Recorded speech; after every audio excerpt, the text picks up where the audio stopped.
Plane lost since 1979 lands smoothly. Everyone on board thinks only hours have passed. The morning of October 15, 1979, started like any other Tuesday at John F. Kennedy International Airport.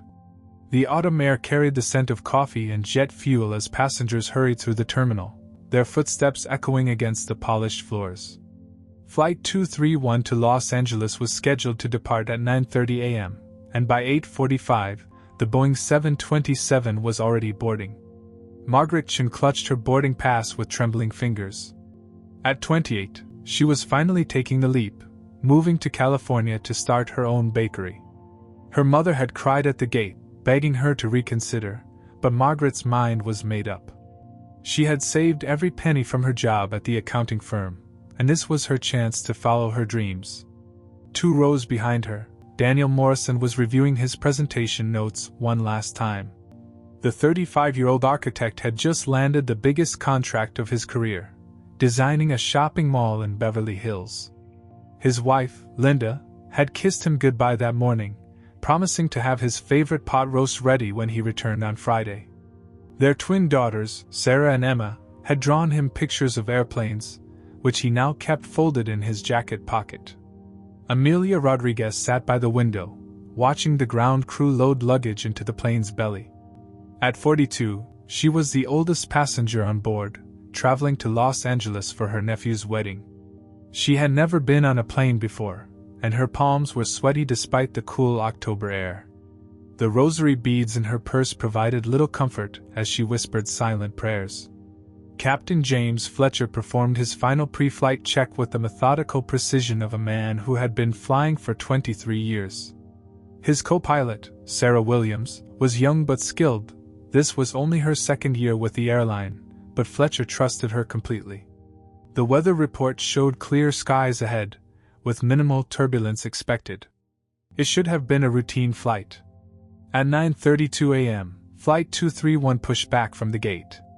The passengers settled into their seats, some reading newspapers with headlines about the Iran hostage crisis, others gazing out at the New York skyline. Margaret ordered a ginger ale to calm her nerves, while Daniel spread his architectural drawings across his tray table.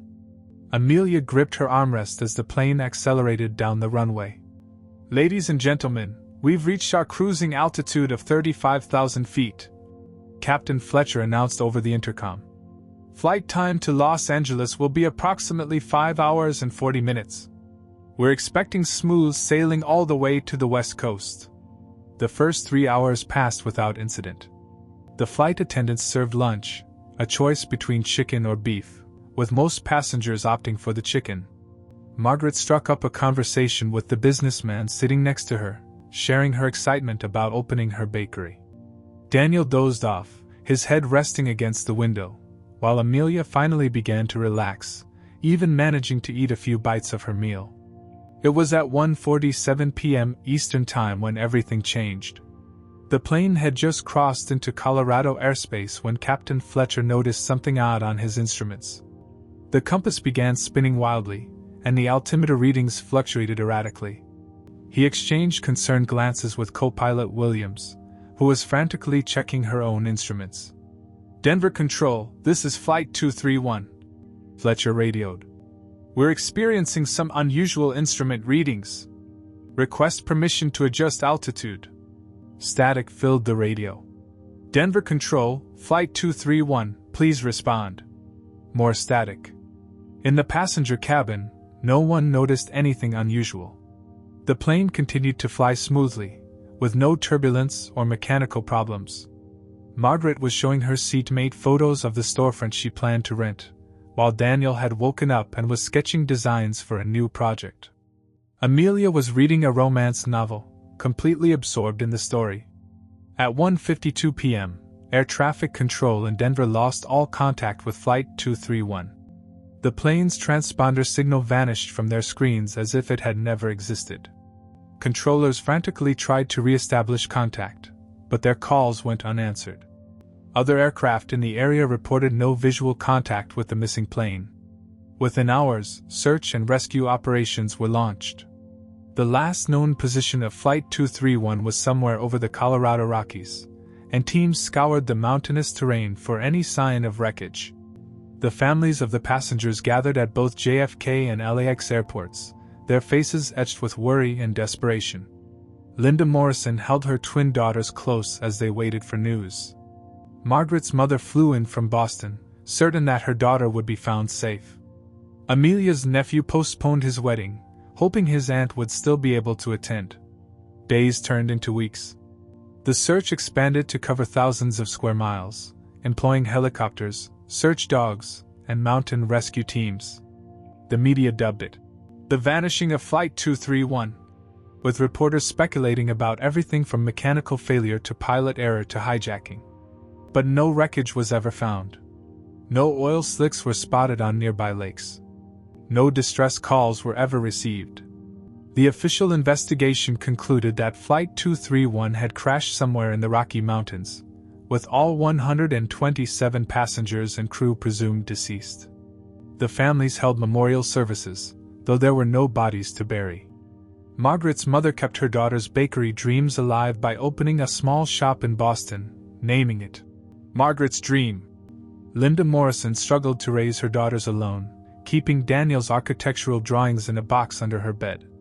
The aviation industry implemented new safety protocols and tracking systems to prevent such disappearances in the future. But for the families left behind, no amount of safety measures could fill the void left by their loved ones. Flight 231 became one of aviation's greatest mysteries, filed away in dusty archives and occasionally mentioned in documentaries about unsolved disappearances. 40 years passed. The families aged, some remarried, others never recovered from their loss. The twin daughters Daniel Morrison had left behind grew up, graduated from college, and started families of their own. Margaret's mother passed away in 1995, taking her grief to the grave. Amelia's nephew, now in his 60s, still kept her empty seat at family gatherings. The world moved on, but the mystery of Flight 231 remained unsolved. The plane and its passengers had vanished without a trace, leaving behind only questions and heartbreak. In the official records, the case was closed. In the hearts of those who remembered, it would never be forgotten. But sometimes, the impossible happens. Sometimes, planes that disappear into thin air find their way back home. And sometimes, the deceased return to tell their story, even when they don't know they have a story to tell.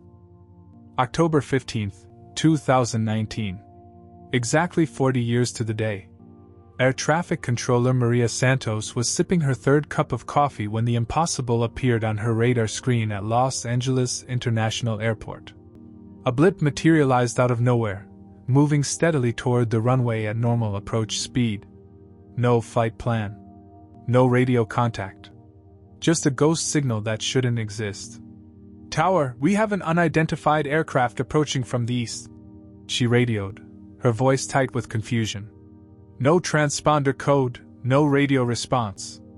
Through her binoculars, she could see it now, a Boeing 727, gleaming white in the afternoon sun, its vintage design unmistakable. The plane looked pristine, as if it had just rolled off the assembly line decades ago. But 727s hadn't been in regular passenger service for years. "Flight 231, this is LAX Tower, please respond," Maria called over the radio, reading the faded numbers on the plane's fuselage. Her hands trembled as she recognized the designation. Every air traffic controller knew about Flight 231, the ghost plane that had vanished without a trace in 1979. Inside the aircraft, Captain James Fletcher was puzzled by the radio silence. His instruments showed they were on final approach to LAX, right on schedule. The flight had been smooth, just as he predicted. He glanced at his watch, 2:45 p.m. Pacific time. They would be landing about 15 minutes early. "Sarah, try the radio again," he instructed his co-pilot. "Something's wrong with our communications." In the passenger cabin, Margaret Chin was gathering her belongings, excited to start her new life in California. The businessman beside her was still talking about his import business, completely unaware that the world outside had changed beyond recognition. Daniel Morrison was carefully rolling up his architectural drawings, already planning his presentation for tomorrow morning. Amelia Rodriguez clutched her nephew's wedding invitation, hoping she wouldn't be too late for the rehearsal dinner. The plane touched down on runway 24 with barely a bump. Captain Fletcher's landing was perfect, just as it had been thousands of times before. But as the aircraft taxied toward the terminal, something was wrong. The airport looked different, bigger, more modern. New terminals stretched across the landscape, and the aircraft on the ground were sleek models he didn't recognize. "Where are we supposed to park?" Co-pilot Williams asked, staring at the unfamiliar gate numbers. Ground control finally crackled to life. "Flight 231, proceed to gate 47. Emergency vehicles are standing by." Emergency vehicles? Fletcher's pulse quickened. There had been no emergency, no mechanical problems. Why would they need emergency vehicles? As the plane came to a stop, the passengers peered out their windows in confusion. The ground crew approaching the aircraft wore strange uniforms, and their equipment looked like something from a science fiction movie. Margaret noticed that the other planes at the terminal had unusual designs, wider bodies, quieter engines, and paint schemes she'd never seen before. "Ladies and gentlemen," Captain Fletcher announced over the intercom, his voice betraying his confusion. "We've arrived at Los Angeles International Airport. Please remain seated until we receive further instructions from ground control." The jetway extended to meet the aircraft, but instead of the usual gate agents, a team of officials in dark suits boarded the plane.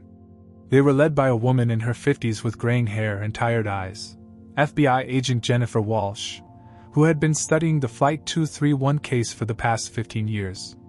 "My name is Agent Walsh," she announced to the bewildered passengers. "I need everyone to remain calm and stay in your seats. We're going to need to ask you some questions." Margaret raised her hand timidly. "Excuse me, but is there a problem? Did we miss our connecting flights?" Agent Walsh stared at her in disbelief. The woman looked exactly like the photograph in the Flight 231 case file. The same young face, the same brown hair, the same nervous smile. She hadn't aged a day in 40 years. "Ma'am, what year do you think it is?" Agent Walsh asked softly. 1979, of course," Margaret replied, confused by the odd question. "October 15th, 1979. We left New York this morning." A murmur of confusion rippled through the passengers. Daniel Morrison stood up, his architectural drawing still in his hand. "Look, I don't know what kind of game this is, but I have a very important meeting tomorrow morning. Can we please get off this plane?" Agent Walsh felt her knees weaken. She had memorized every detail of the passenger manifest, every face in the investigation files. These people were supposed to be finished. Their families had held funerals. Their loved ones had spent decades grieving. "Sir, I need you to look at this," Agent Walsh said, pulling out her smartphone and showing Daniel the screen. "This is today's date." Daniel squinted at the device, not recognizing the technology. "What is that thing? And why does it say 2019? The realization hit Agent Walsh like a physical blow.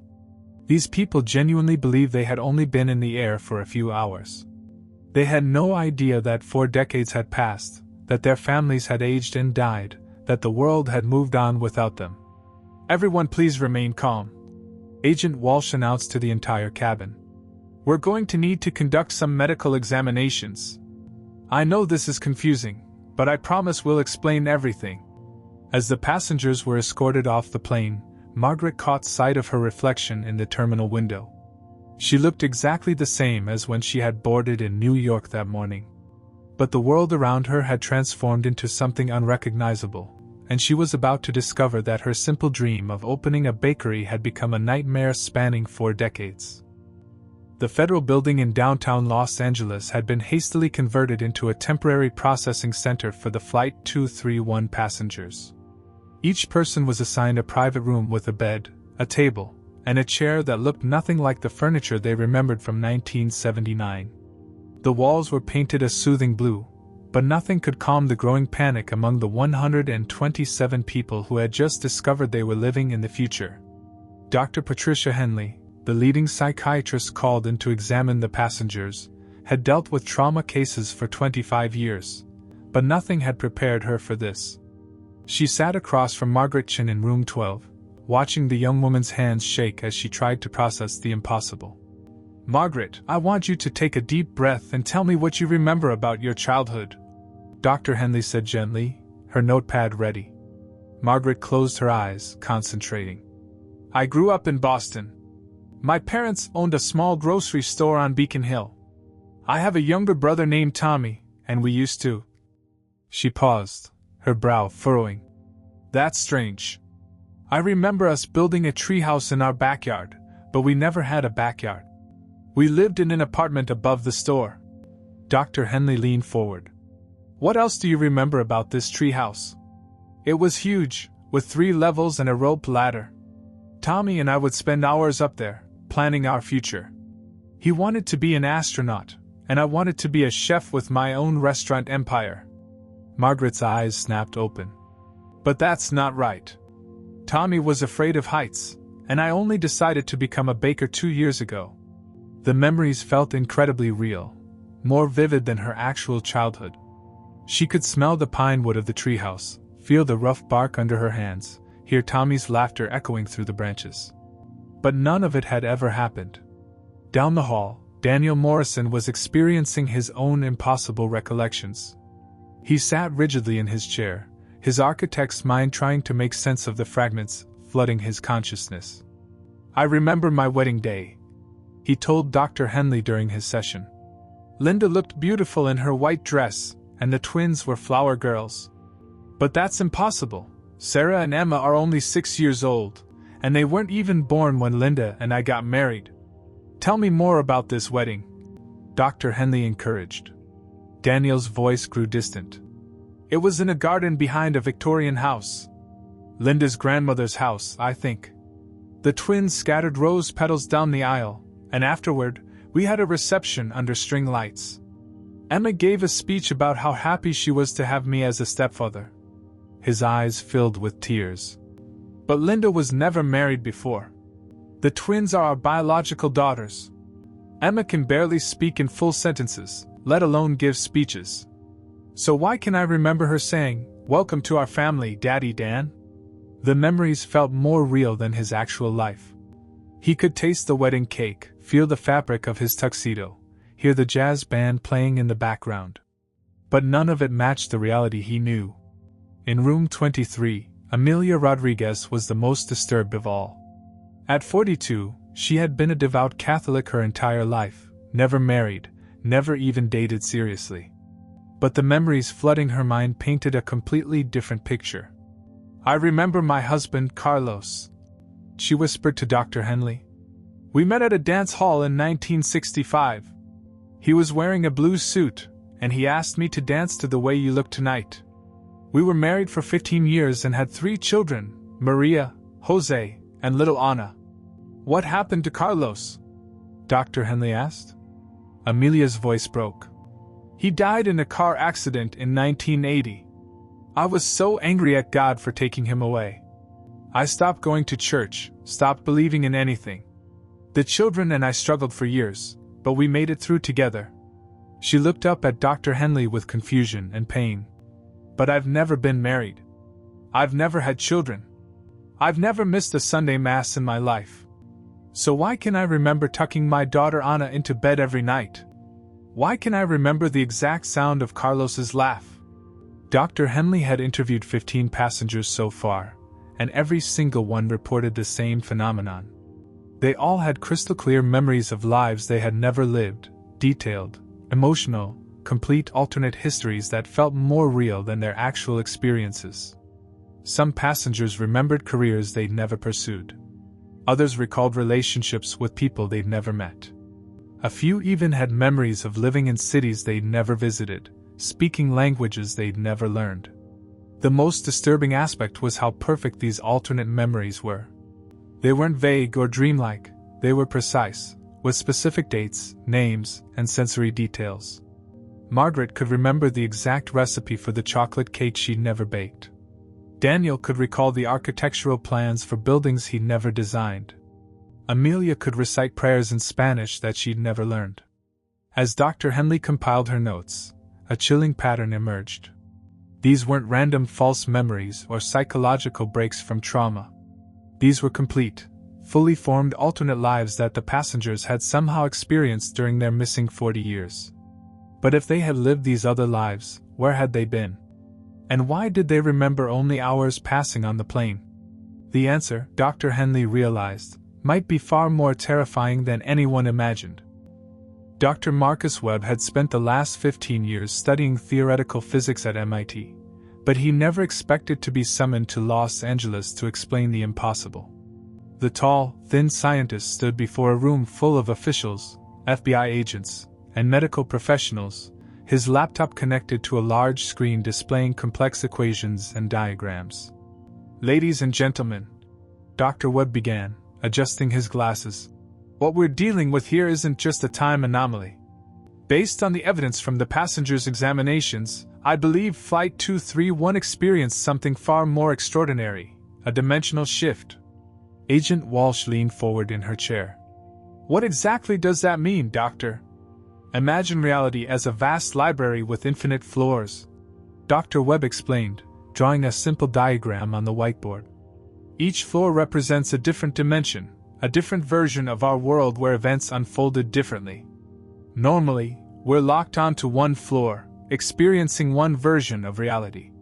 But sometimes, under extremely rare circumstances, something can slip between floors." Dr. Henley raised her hand. "Are you saying the passengers lived in a parallel dimension for 40 years? "That's exactly what I'm saying," Dr. Webb replied. "The passengers' memories aren't false. They're real experiences from an alternate version of their lives. In that dimension, Margaret Chin grew up in a house with a backyard instead of an apartment. Daniel Morrison married Linda after she had been widowed with 2 children. Amelia Rodriguez fell in love, got married, and raised a family." He clicked to the next slide, showing a complex temporal diagram. "The fascinating part is how time flowed differently in that dimension. While 40 years passed in our reality, the passengers experienced those same 4 decades as complete lifetimes in their alternate dimension. But during their journey back to our reality, their consciousness compressed that experience into what felt like a few hours on the plane." General Patterson, who had been quietly observing, spoke up. "Doctor, this sounds like science fiction. Do you have any proof that parallel dimensions exist?" Dr. Webb smiled grimly. "Actually, we do. My team has been monitoring quantum fluctuations for years, and we've detected several instances of dimensional bleeding, moments when parallel realities briefly overlap. The area where Flight 231 disappeared in 1979 is what we call a soft spot in the fabric of reality." He pulled up satellite imagery of the Colorado Rockies. "These soft spots occur in areas with high electromagnetic activity. When Flight 231 passed through this region, the specific conditions, solar flare activity, atmospheric pressure, and the plane's electrical systems, created a perfect storm that tore a hole between dimensions." Agent Walsh studied the data. "So they've been living alternate lives for 40 years, but they don't remember most of it. The human mind can only process so much," Dr. Webb explained. "When they crossed back into our dimension, their consciousness had to compress 40 years of memories into a manageable format. What they remember are the most emotionally significant moments, the highlights and traumatic events that defined their alternate lives." Dr. Henley looked troubled. "But why are these memories so vivid? Why do they feel more real than their actual lives?" "Because they are more real," Dr. Webb said solemnly. "In that alternate dimension, they lived full, complete lives. They experienced love, loss, joy, and pain in ways they never did in our reality. Margaret became a successful restaurateur instead of just dreaming about opening a bakery. Daniel had a blended family that brought him incredible happiness. Amelia experienced the deep love of marriage and motherhood." The room fell silent as the implications sank in. These passengers hadn't just been missing, they had been living entirely different lives, experiencing emotions and relationships that their original selves had never known. "Is there any way to verify this?" General Patterson asked. Dr. Webb nodded and pulled up brain scans on his screen. "We've been running advanced neurological tests on the passengers. Their brain patterns show activity in regions associated with long-term memory formation, but these patterns are unlike anything we've seen before. It's as if their brains are processing decades of experiences simultaneously. He clicked to another slide showing quantum measurement data. We've also detected residual dimensional energy in their cellular structure. Every passenger is carrying trace amounts of quantum particles that don't exist in our reality, physical proof that they've been somewhere else. Agent Walsh felt a chill run down her spine. Doctor, if these people lived full lives in another dimension, what happens to them now? Can they return to their alternate reality? Dr. Webb's expression grew somber. That's the tragic part. The dimensional crossing appears to be a one-way trip. The soft spot that allowed them to cross over closed decades ago. They are permanently trapped in our reality, carrying the memories of lives they can never return to. Dr. Henley spoke up. But that means they're mourning the loss of families and relationships that were real to them.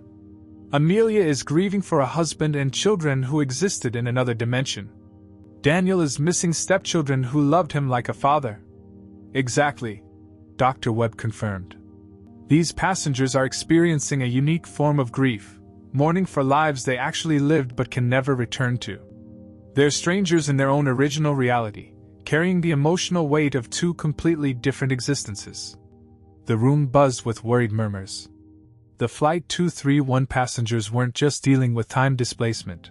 They were refugees from another dimension, forever separated from the lives they had built and the people they had loved. And the most difficult part was yet to come, helping them choose between holding on to their alternate memories or trying to reclaim their original identities in a world that had moved on without them. 3 weeks after Flight 231's impossible return, the passengers were moved to a specialized facility in Pasadena. They had arranged for family reunions, but these meetings carried a weight unlike any homecoming in human history. How do you embrace someone who has lived an entire lifetime without you? In the facility's main conference room, Dr. Henley had organized group therapy sessions. Today's session would be the most challenging yet, confronting the reality of their dual existence. Margaret Chen sat in the circle, her hands folded tightly in her lap. Across from her sat her mother's younger sister, Aunt Rose, now 73 years old. The woman who had raised Margaret's cousins after her mother's death in 1995. She kept your room exactly the same for 15 years, Rose said softly, tears streaming down her weathered face. She never gave up hope that you'd come home. She died believing you were still alive somewhere.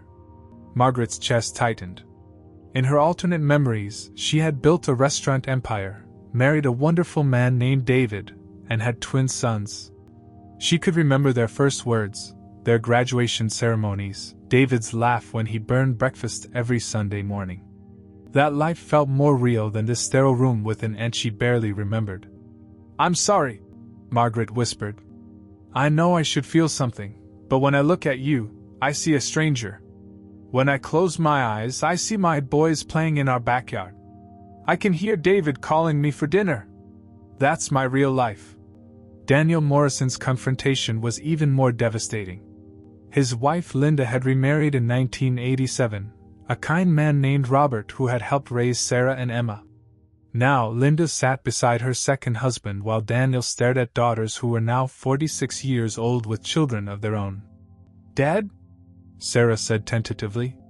She was a successful lawyer now, her hair beginning to gray like her mother's. We have so many questions. Daniel looked at her with hollow eyes. You're not my daughters, he said quietly. My daughters are 6 and 8 years old.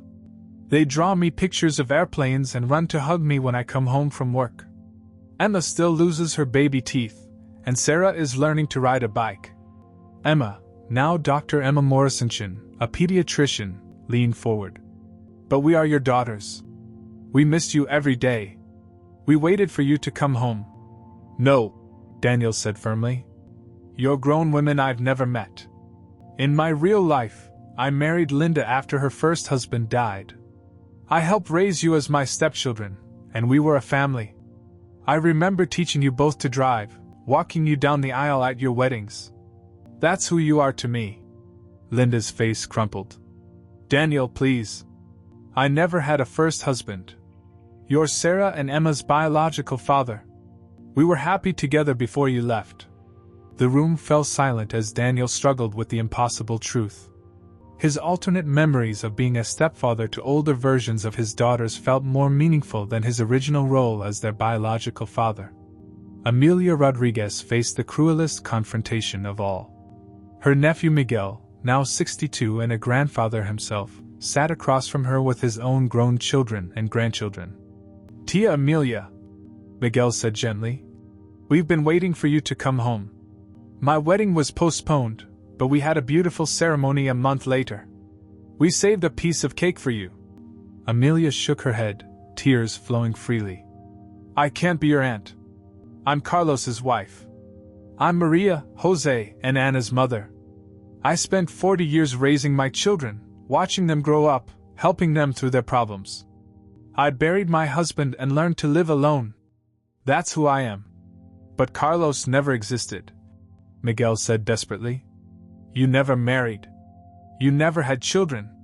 You lived alone in the same apartment for 30 years before." "Stop!" Amelia stood up abruptly. "Don't tell me my children don't exist. I held them when they were babies. I kissed their scraped knees. I helped with homework and attended school plays. Maria became a teacher, Jose joined the Navy, and Anna became a nurse.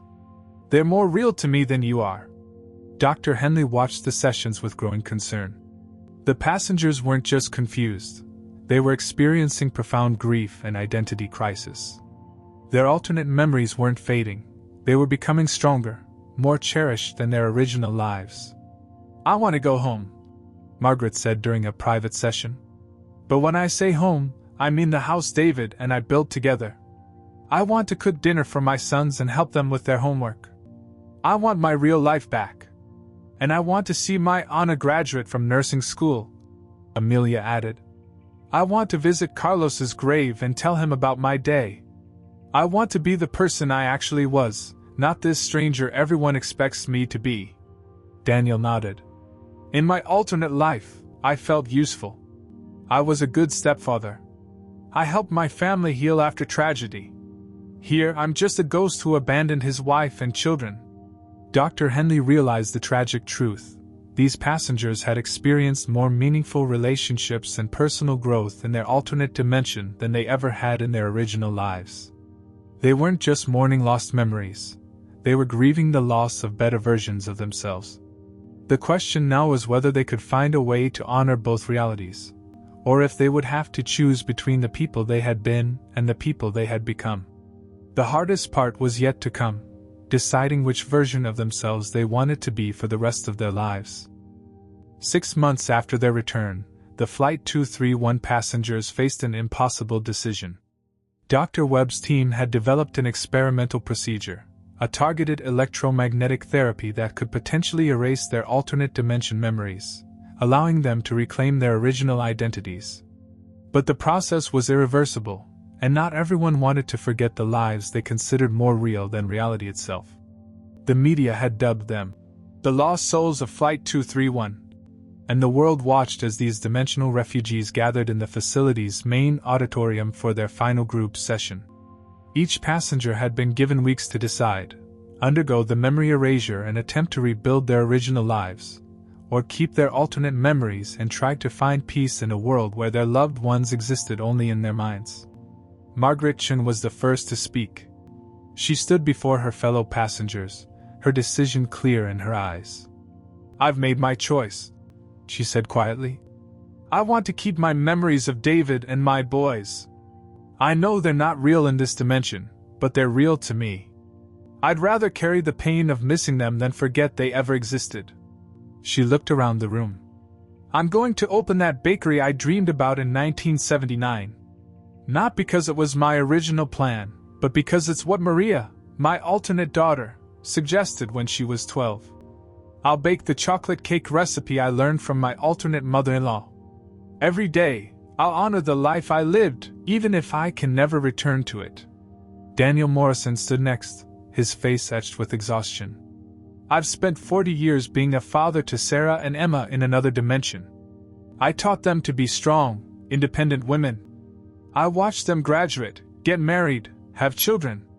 That man, that father, is who I really am. His voice broke. But I also know that in this reality, I abandoned my wife and daughters. They needed me, and I wasn't here. So I'm choosing to undergo the procedure. I want to forget my alternate family so I can try to build a relationship with my real daughters while there's still time. Tears streamed down his face. It's not fair to them for me to keep comparing them to the stepchildren I raised in another dimension. They deserve a father who sees them for who they are, not who they could have been. Amelia Rodriguez remained seated, her hands clutching a photograph of her alternate family that existed only in her memories. I'm keeping my memories, she said firmly. Carlos and my children gave me 40 years of love and purpose. I won't betray them by erasing their existence from my mind. She looked up at Dr. Henley. I know it means I'll spend the rest of my life grieving for people who don't exist here, but they existed for me. I was a wife and mother for 40 years. That's not something I can just forget. As the session continued, the passengers split almost evenly. 63 chose to keep their alternate memories, willing to live with the pain of permanent separation from their dimensional families. 64 chose the erasure procedure, hoping to reclaim some version of their original lives. Dr. Henley watched the proceedings with a heavy heart. There were no right answers, only different kinds of loss. The procedures began the following week. Those who chose erasure underwent the electromagnetic therapy, their alternate memories slowly fading like old photographs left in sunlight. Daniel Morrison was among them, and within days, he began reaching out to his daughters, trying to rebuild relationships with women he could finally see as his own children rather than strangers. Margaret Chen started her bakery 6 months later. She called it Dimensional Delights, and every day she baked the chocolate cake she remembered from her alternate life. Customers often found her staring out the window, as if waiting for someone who would never come. But she seemed at peace with her choice. Amelia Rodriguez moved into a small apartment near the facility. She spent her days volunteering at a local hospital, caring for other people's children since she could no longer care for her own. At night, she would talk to photographs of her alternate family, sharing her day with people who existed only in her memories. Dr. Henley published her findings 2 years later, but the scientific community remained divided. Some called it the greatest discovery in human history, proof of parallel dimensions and the fluid nature of reality. Others dismissed it as an elaborate hoax or mass psychological phenomenon. But for the passengers of Flight 231, the debate didn't matter. They had lived 2 lives, loved 2 families, and experienced 2 realities. Whether they chose to remember or forget, they would forever be travelers between worlds, carrying within them the knowledge that somewhere, in another dimension, other versions of themselves were living the lives they had left behind. The plane itself was eventually moved to a museum, where visitors could walk through the cabin and imagine what it might be like to slip between realities. A plaque near the entrance read, "To the passengers of Flight 231, who showed us that love transcends dimensions, and that sometimes the most important journeys are the ones that take us not to new places, but to new versions of ourselves." In the end, they had all come home, just not to the home they expected.